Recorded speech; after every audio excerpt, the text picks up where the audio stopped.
It's not a long presentation, but it will hopefully get some thought processes going on to get you to think about how scaling smarter might look like for you.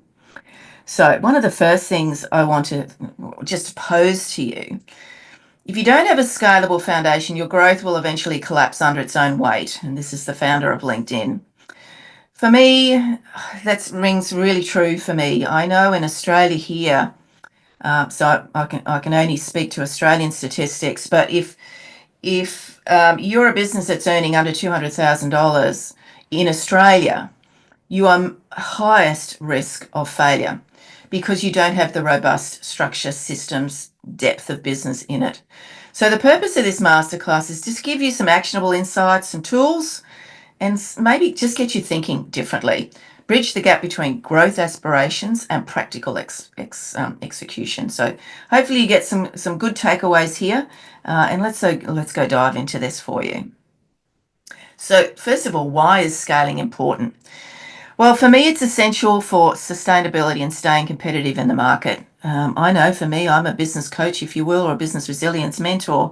And there are so many of us out there. It's a very crowded space, and that's not unique to any of the industries that any of you ladies are in. And I know without scaling, businesses risk stagnation or failure during growth spurts. So we may have little spurts that let us have some successes and some wins along the way.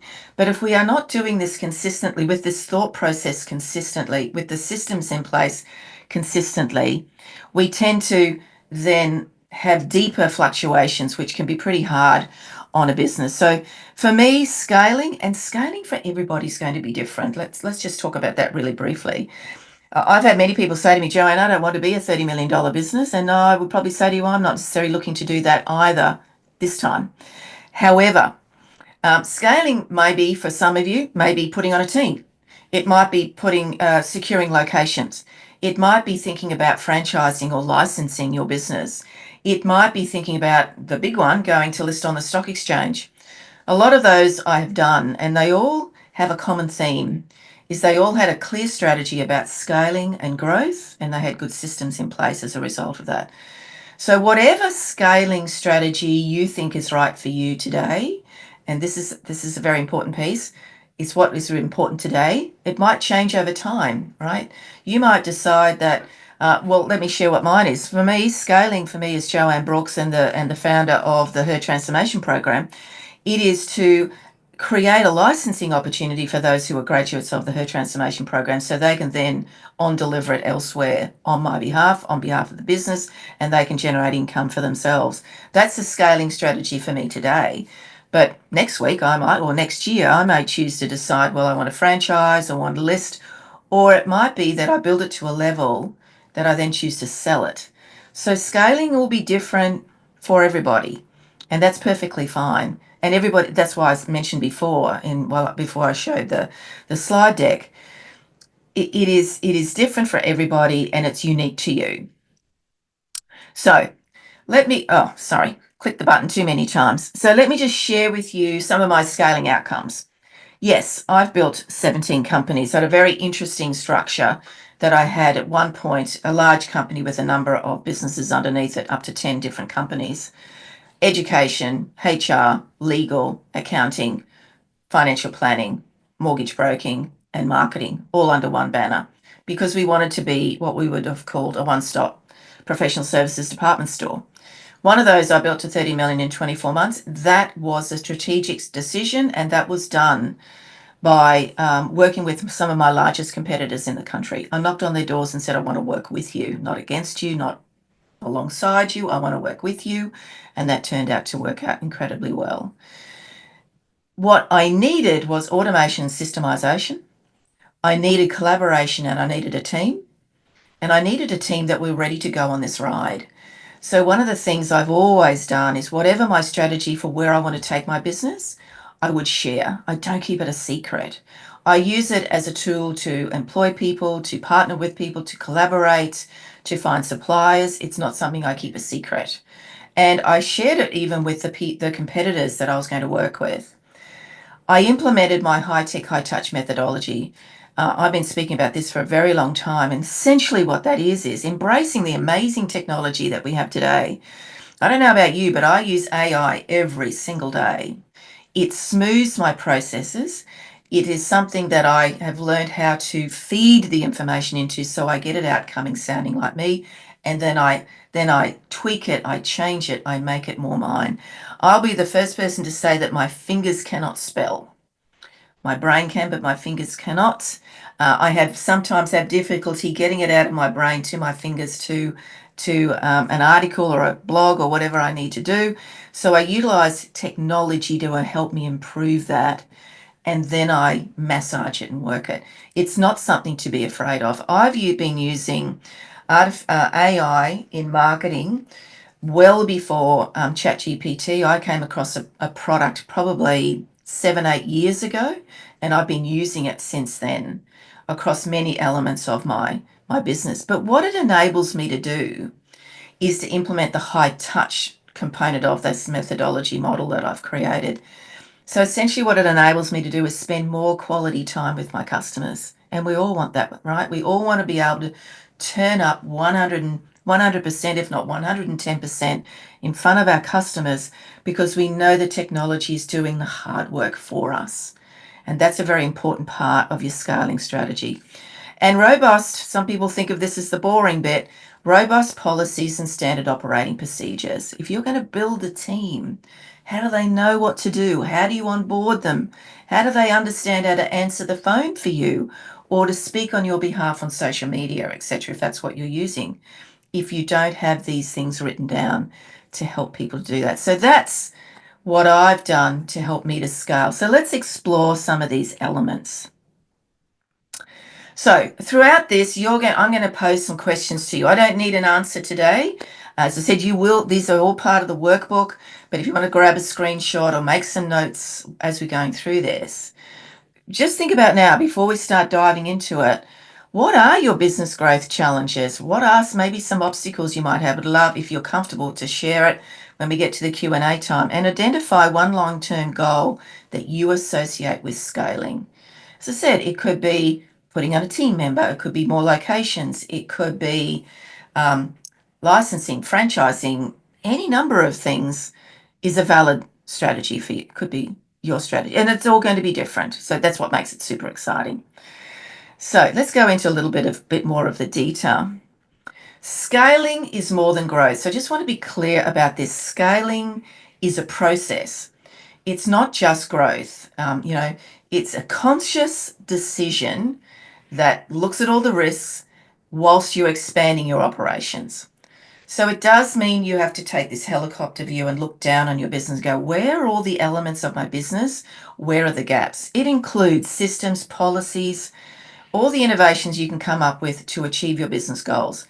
So the first thing you might need to do, if you haven't done it, is what are your business goals? Craft them. What do they look like? Where are you looking to take your business? Now, I often, if anybody knows me, you've heard me often speak about discussing your exit strategy. And I even ask that of brand new businesses who've just launched like yesterday. First question is why? Second question is how are you going to exit? And they often look at me and go, Joanne, I haven't even got a customer yet. I haven't even got to that point yet.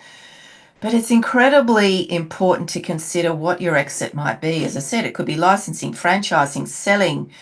It could be listing on the stock exchange. It could even be walking away. That's a valid exit strategy. But depending on what those goals are, you will run your business differently according to what that strategy is or what that goal aspiration is. And I know when I talk about my goals and where I want to take my business, I can taste it, I can feel it, I can hear it, I get goosebumps. That's the level you need to get to be able to craft a goal that you can work towards. Might the goal change over time? You betcha. It may well, because circumstances change, opportunities come your way, things happen, life happens, business happens, right? So all these things should be something that you're thinking as a foundation piece and you're building good foundations. I often use this analogy. If you're going to build a house, the builder is going to put foundations into the ground, right? Single story, a certain level. 2-story, deeper. High rise, way deeper. That's construction. It's very similar to business. So in business, you might be an amazing coach, an accountant, an advisor, book ghostwriter, any number of things, an owner of an amazing network. But if you don't have good business foundations, which is what all this is about, you can't grow and scale. It will tipple just like a house if you've had your house built to single story and you suddenly want to go to 5. It's not going to withstand the weather, the challenges. So hopefully that makes sense. The high-tech, high-touch methodology is something that I crafted, came up with. It's using technology to your best endeavors. I speak to a lot of women people who shy away from it a little bit because it's a little bit nerve-wracking. I've had people say, if I use ChatGPT, it doesn't sound like me, it's not authentic. Well, actually, those platforms can learn. They actually do, and they learn to understand who you are and what you say, how you say it, and there's a methodology in giving the commands to those sort of platforms so they can give you what you need. And if it's not what you need, you can keep it asking it to redo. Automation is my superpower. The one thing that I did to build a $30 million business is I automated everything. We were the first company to be paperless. We were the first person to put all our compliance into audit via automation. Because it was an education company, those components were probably 70% of my business operations. I had 10 people data entering, students' information. I automated that. I didn't lose that team. I picked up that team and I educated them to be the concierge with my students. So gave a better, a more human touch and element to the business. So automation is something that happens even while you're asleep, but it will never replace the human element. It actually empowers you to do that. It empowers you to step forward, to be able to be released of all those day to day. I know as business owners, particularly if a lot of us are single operators, we've got a million hats, right? We're the chief marketing officer, chief sales officer, chief accounting officer, chief strategy person. We're all these chiefs, but these high tech methodology releases a lot of that pressure for you. And I think the biggest one is the founder mindset. A lot of people move out of employment and go into self-employed. And there's an actual shift of mindset from employee to entrepreneur. And it has to be a conscious piece. And I will say to you, even after 20 odd years in business, I work on my mindset every single day. I'm constantly, and for me, it's meditation, it's learning. I'm continually learning. I'm doing my MBA, I'm doing a whole bunch of other courses to build and grow my mindset because I surely don't know it all. And there's so many people out there who do. And you just look at the beautiful community that Linda's created here. And I had a lovely meeting with a lady this morning as part of Leadership Global who's going to help me craft my story. As I said, I don't know it all. So it's the physical shift of your mindset from employee to business owner to entrepreneur to the person who wants to build a big, not necessarily big business, but a business that's consistent, that is sustainable and brings you consistent income, but also consistent profit. The decisions, again, should align with your goals, creating a business that can operate without you. We discussed this in the roundtables last week, whoever attended those. The question was, what are your principles and what would your business look like if you weren't there for a year? This speaks directly to that. What have you got in place, not just in the principles and how people speak about your business and deliver, but what systems do you have in place to support you should you not be there for a period of time? Like we've just had a Christmas break. A lot of people took time off. What was happening with the business while you were taking some time off? That's what this speaks about. So here's another thought-provoking couple of items. What area of your business where can technology improve your efficiency? Just make some notes. Grab a screenshot. It is in your workbook. What tasks could you delegate or outsource this week? So delegation and outsourcing, that can be a little bit of a tricky one. I hear a lot of people talking about that, but if I have to outsource it, I have to employ someone or delegate it, it's going to take me time to educate them. Absolutely, you bet. It does. You bet it does. And one thing I would say to you, please, ladies and gentlemen who are here, if you are going to outsource something, and one of the things that a lot of people outsource is your marketing, because we're all not experts, can't do everything, or your bookkeeping, please educate yourself on that matter. Do educate yourself on what marketing looks like, what outcomes you need, what's your bookkeeping, what the outcomes need to be. Because when you get it back, how do you know it's what it needs to be for your business, right? So do educate yourself on that. What area of your business is too dependent on you? And consider ways to integrate technology to make that area more scalable, to make your to add the layers of scalability to your business. Hopefully, these are good thought-provoking ideas that you can just ponder on. And as I said, the workbook will give you some space to create that. So, what are the building blocks of scaling from my perspective? You might have heard the word, a lot of people use the word business rhythms. I like to use business rituals, and I do that deliberately. I like the word rituals because it means that I'm there with presence. I compare it to if I'm brushing my teeth, I don't have lot of thought about it. I'm just doing it, brushing my teeth. And I feel a lot of time people do things as a business rhythm that there's not a lot of thought process in that.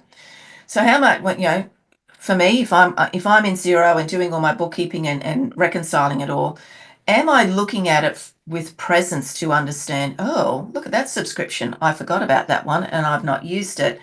How many subscriptions do we have that we forget that we have, and then, subscriptions build in our business. So business rituals for me is that you're doing these things with presence. You're completely there. You're giving it 100% of your attention, and it's not something you're doing without thought, like you can eating your lunch or brushing your teeth. So what daily, weekly habits, rituals that align with your team or your scaling or your goals strategies? What are you doing to tap into that each day? One of the things that I always endeavor to do each day is define 3 things that I can do that speak to my big goal. Because big goals take time. They could take 10, 15, 20 years, whatever the size. You've got to reverse engineer it to go, well, what do I need to do by 10 years, 5 years, 1 year, 6 months, 1 month, 1 day, 1 hour? What is the thing I can do? And it's always a great question to ask yourself if the to-do list looks a little bit long. What's the one thing I can do now? It's a great question to ask. And it's based on the book, The One Thing. If you've not read that, Mike or Mark Keller, I think, wrote it. Amazing book. Standard operating procedures and policies. They establish scalable, repeatable processes to maintain quality. You're going to build a team. They need to know how to do things. They need to know how to speak about your business. They need to know, well, if somebody emails, this is how we respond. If somebody calls, this is how I respond. All those sort of things. Nobody knows how to do it if you don't pull it out of your brain and put it into a document. Culture and customer journey. Scaling shouldn't dilute your brand or your customer experience. It should enhance it and build it. So what are you doing to identify your customer journey? One of the great things I like to do to refine my customer journey, one, I buy my product on my website once a month or once every 2 months. So how many of you are buying your own product to check that this customer journey, there's no glitches? Because gosh, you know what? Links break, things happen, and you go, oh, thank goodness I did that. But to refine the customer journey, I do the sticky note thing. So I grab a whole bunch of these babies and I put every element of my customer journey and I stick it on a wall and I step back and I look and I go, oh, that step shouldn't be there. I can pick the sticky note up and put it to another spot. And then I take a photo and then I recraft it into my CRM or my automation so that I've got a refined customer journey. And you'll only know that if you buy your own product, because often customers will tell you sometimes if something's broken, but they don't always. And so it's your good quality ritual that you should do, is to do that yourself. All righty. So opportunities for growth. There's teams. So a lot of people say to me, oh, I don't want to employ people. They could be part-time, full-time, casual, outsourcing, advisory board. Who I would love to know, and I'm not looking at the chat, but I'd love to know who's got an advisory board. I actually used mine yesterday. Great, saw that, Eva. Thank you, because a few people I can see at the top of the screen. Advisory boards are not necessarily people you have to pay, but they are a trusted source of people that you can pick up the phone and say, I've got this. What do you think? Or I just want to run you past an idea. as I said, I literally did that yesterday, looking at outsourcing my marketing to an agency, and I went, oh, I've got a few collywobbles. I'm not going to make a decision. I'm going to ask people who are looking at it from a different perspective. Super powerful, super, super powerful. And it could be that, we've, myself and a couple of ladies in Leadership Global have of sorts created that, in that we've created an accountability meeting that the three of us catch up each month to hold each other accountable. You could consider that your advisory board, people that you trust to help and guide you and to brainstorm, check ideas, all those sort of things. Opportunities for growth. It could be online physical partners. For me, I'm looking to go to the US and to the UK. I've particularly stuck to Australia. What partners, what collaboration can you do? Clients, define precisely who your client is. One question I often ask business owners, if you're in a crowd of people, like a stadium, for example, could you look at that crowd and go, I can see my client, that's that one, that's that one, that's that one, because you know precisely who your customer is. How defined are you with that, and how aligned are they to your goals? I'm going to add a word, to your principles as well, or values. How do they align? Are your products scalable? Let's give it a good example of a business coach. I do individual business coaching, but it's not scalable, so I don't do a lot of it. And I find a lot of coaches, etc., will offer online courses, group coaching, those sort of things. So what are the things that you're doing that could be scalable? What could you do? Is it an online course? Is it collaborating with other people? What could you do to create the scalability piece?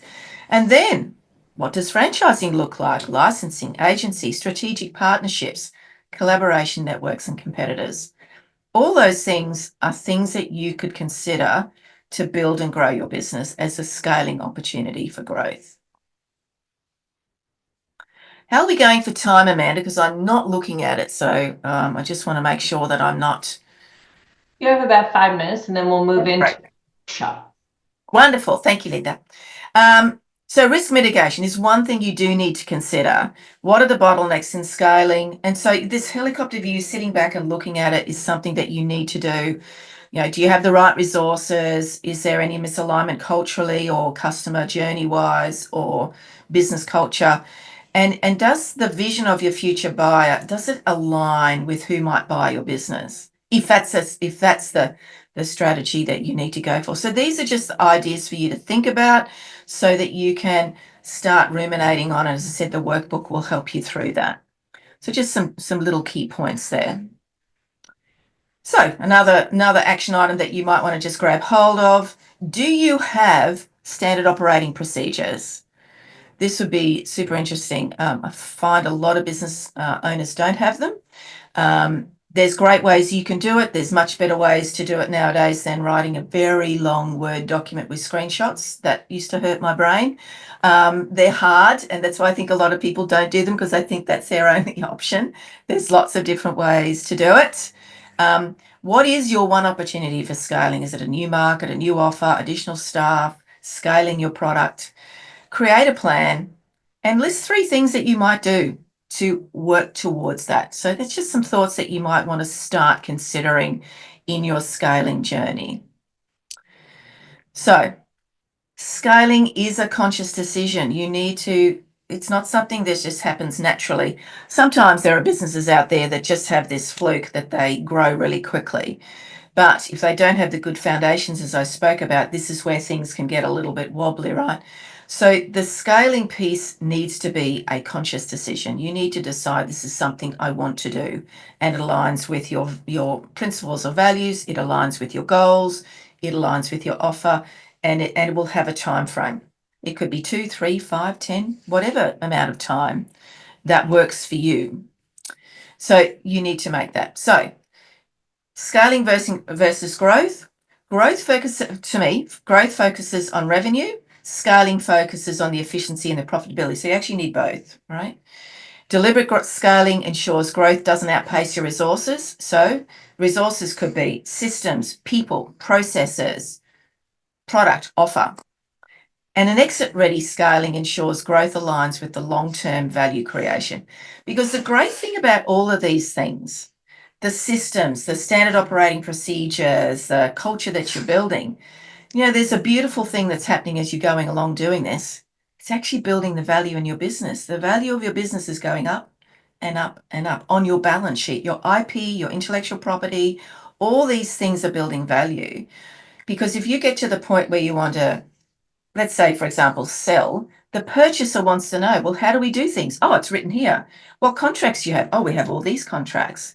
How do you engage your staff? Oh, we have these values. This is the process. This is the customer journey for onboarding staff. All those things add value to the business that you're building. So that's whilst it's creating efficiencies and growth and more turnover and better income and better impact, it's also building the value of your business, which I know Amanda has spoken about many, many times, and so has Linda over time. So scaling must align with your goals and your core values. And scaling should have an exit in mind. As I said, it could be franchising, listing, it could be walking away, it could be selling. And the most important thing, you need to measure it. You need to check it. Are we achieving the goals? Set KPIs for yourself. What are the goals financially? Revenue, profit margins. And if you're not familiar with the financial terminology, I know Amanda is an expert on that piece. There's some wonderful things you can do to support you in that. I've got some key little tips that I can help you with those things. But don't be the person who gets the financials from the bookkeeper and not understand what they tell you. Financial statements, I can see Amanda nodding. Financial statements tell you a story.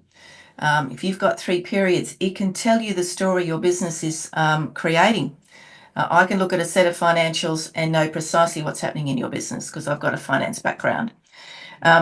So regular review the metrics. Look at the things that are important to you. What are the KPIs? And create a 1-sentence description of what sailing success means for you, for your business. What does it look like? So that you do, when you get goosebumps and you can taste it, you can feel it. These things, they then mean something to you, and you can tap into it and you can share it and you can bring people in to your business as you go to capture their attention. So last action point, I'm pretty sure. Have you got a vision statement? We did speak about this last week in the leadership board. What are the gaps? A paragraph around your exit. And what are the gaps that could hinder your scalability? And because it's things that we'll need to look at. And then I'm pretty sure this is the benefits of scaling. I don't think I need to belabor that. I think I've covered it, and it speaks directly to these things: profitability, operational scalability, efficiency, and you've created an exit potential, which for everybody, we should have one, whatever it is. And then last item. I lied because I don't have the other slides to see what's coming. But as I said, this is all in your workbook. These are all items that should be looked at, to consider, to make some notes, because it then starts getting you thinking differently. You've got a founder mindset. You've got the mindset of building and growing your business to scaling it to where you need it to be. And this is the summary page. So it's a choice. It's more than growth, and it must be planned. And I feel, yes, I'm at the end because it's page 19. So, ladies, thank you so very much. I'm going to stop sharing